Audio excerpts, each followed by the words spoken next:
বাচ্চাদেরকে ভাত, খিচুড়ি, পোলাওর সঙ্গে হাই প্রোটিনযুক্ত এই খাবারটি দিন। বাচ্চারা অল্প খাবারে বেশি পুষ্টি পাবে, সেই সাথে বাচ্চারা কিন্তু খুব মজা করে খাবে। তো 10 মাস থেকে 10 বছর বয়সী বাচ্চাদেরকে সকালে, দুপুরে ও রাতের ভারী খাবার হিসাবে এই খাবারটি খাওয়াতে পারেন। তো এখানে আর কথা না বাড়িয়ে চলে যাচ্ছি মূল পর্বে। প্রথমেই সরাসরি চলে আসলাম চুলায় একটা প্যান দিয়ে তার মধ্যে দিয়ে দিলাম পর্যাপ্ত পরিমাণে নর্মাল পানি। এবার এই পানির মধ্যে দিয়ে দিচ্ছি গাজর আর ফুলকপি। গাজরগুলোকে কুচি কুচি করে কেটে নিয়েছি, আর সেম ফুলকপিটাকেও কিন্তু একদম ছোট ছোট করে কেটে নিয়েছি। এবার ঢাকনা দিয়ে ঢেকে চুলার আঁচ মিডিয়াম আঁচে রেখে সবজিগুলোকে 60 থেকে 70% মতো সিদ্ধ করে নেব।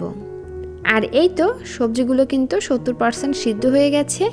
এই পর্যায়ে আমি পানি ঝরিয়ে সবজিগুলোকে তুলে নিচ্ছি। আমি প্রায় 3 থেকে 4 মিনিটের মতন সবজিগুলোকে সিদ্ধ করে নিয়েছি। তো যাই হোক, এবার এটাকে একটা সাইডে রেখে আবারও চলে আসলাম চুলায় একটা প্যান দিয়ে তার মধ্যে দিয়ে দিলাম পরিমাণ অনুযায়ী সরিষার তেল। এখানে সরিষার তেলের পরিবর্তে আপনারা চাইলে কিন্তু ঘি অথবা বাটারও ব্যবহার করতে পারবেন। এরপরে এর মধ্যে দিয়ে দিচ্ছি চিকেনটাকে কিন্তু যথাসম্ভব কুচি কুচি করে আমি কেটে নিয়েছি। আপনারা চাইলে কিন্তু পাটার উপরে রেখে পুতা দিয়ে এভাবে ছিঁচে নরম করে নিতে পারেন।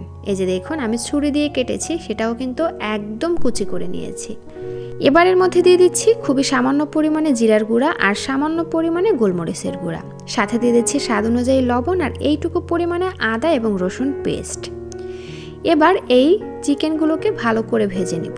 ততক্ষণ পর্যন্ত ভেজে নিব যতক্ষণ না পর্যন্ত চিকেনটা একটু লাল হয়ে আসে। এই তো চিকেনটাকে প্রায় আমি 1 থেকে 1.5 মিনিটের মতন ভেজে নিয়েছি। এই পর্যায়ে আমি সিদ্ধ করে রাখা সবজিগুলোকে দিয়ে দিচ্ছি। তারপরে চিকেনটার সঙ্গে খুব ভালো করে ভেজে নিচ্ছি আরও 2 থেকে 3 মিনিটের মতন। আর দর্শক, আমি কিন্তু এখানে মশলার পরিমাণটা খুবই কম ব্যবহার করেছি। আপনারা কি পরিমাণে সবজি আর চিকেন নিচ্ছেন সেটা বুঝে কিন্তু মশলার পরিমাণটা কম বেশি হবে। তো যাই হোক, সব কিছুকে আমি আরও 2 থেকে 3 মিনিটের মতন খুব ভালো করে ভেজে নিয়েছি। এবার এগুলো সিদ্ধ হওয়ার জন্য দিয়ে দিচ্ছি 1.5 কাপ পরিমাণে নর্মাল বিশুদ্ধ খাবার পানি। এখানে 1.5 কাপেরও একটু কম পরিমাণে পানি রয়েছে। তো যাই হোক, এখন হচ্ছে ঢাকনা দিয়ে ঢেকে এটাকে আমি আরও 4-5 মিনিটের মতন রান্না করে নিচ্ছি। ফিরে আসলাম 5 মিনিট পর। এরই মধ্যে কিন্তু ঝোলটা অনেকটা শুকিয়ে গেছে এবং চিকেন আর সবজি খুব ভালো করে সিদ্ধ হয়ে গেছে। এই পর্যায়ে আমি এখানে নিয়েছি এইটুকু পরিমাণে চালের গুঁড়া। এবার এর মধ্যে কিছুটা পরিমাণে পানি দিয়ে গুঁড়াটাকে খুব ভালো করে গুলে নিচ্ছি। গুলে নিয়ে এই তরকারির মধ্যে বা এই চিকেন আর সবজির মধ্যে দিয়ে দিচ্ছি। তারপরে নেড়ে চেড়ে ভালো করে মিশিয়ে নিয়ে আরও 1 মিনিটের মতন জাল করে নিচ্ছি। আর এই তো 1 মিনিটের মতন জাল করে নিলেই দেখবেন এটা কিন্তু এরকমের ঘন হয়ে আসছে, অর্থাৎ ঝোলটা অনেকটা গাঢ় হয়ে আসছে। এই পর্যায়ে আমি চুলা থেকে নামিয়ে নিচ্ছি। আর বাচ্চাকে খাওয়ানোর জন্য কিন্তু এখন একদম রেডি।